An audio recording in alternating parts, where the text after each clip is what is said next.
السلام علیکم ورحمۃ اللہ وبرکاتہ۔ امید ہے آپ بچے خیریت سے ہوں گے۔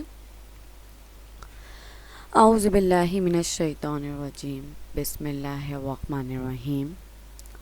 نعت میں آج ہم لوگ گرامر کی جانب بڑھتے ہیں۔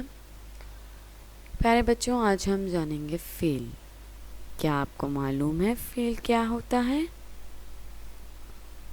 جی، فعل کسی کام کے ہونے کو کہتے ہیں۔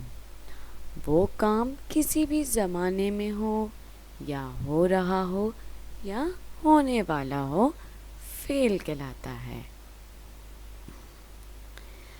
فعل کی اقسام۔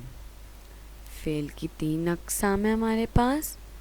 نمبر 1 فعل ماضی، نمبر 2 فعل حال، نمبر 3 فعل مستقبل۔ آئیے اب ہم فعل کی اقسام کے بارے میں جانتے ہیں۔ فعل ماضی، جو کام ہو چکا ہو وہ فعل ماضی کہلاتا ہے۔ یہ تھا، تھی، تھے سے ظاہر ہوتا ہے۔ مثال: شاہ زین کل مدرسے نہیں جا سکا تھا۔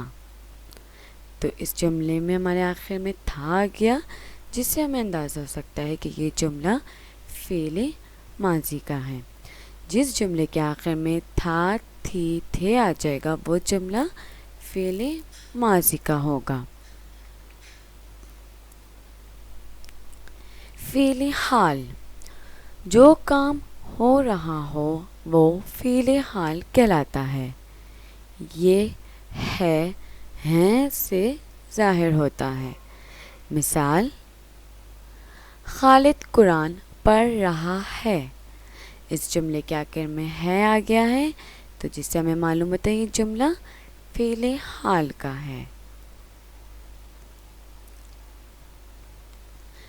فعل مستقبل، جو کام ہونے والا ہو وہ فعل مستقبل کہلاتا ہے۔ یہ گا، گی، گے سے ظاہر ہوتا ہے۔ مثال: عامل کل سے نیا سپارہ پڑھنا شروع کرے گا۔ تو اس جملے کے آخر میں ہمارے پاس گا آ گیا، تو اس سے ہمیں اندازہ ہوتا ہے یہ جملہ فعل مستقبل کا ہے۔ امید ہے آپ لوگوں کو فعل کی یہ 3 اقسام اچھے سے سمجھ آ گئی ہوں گی۔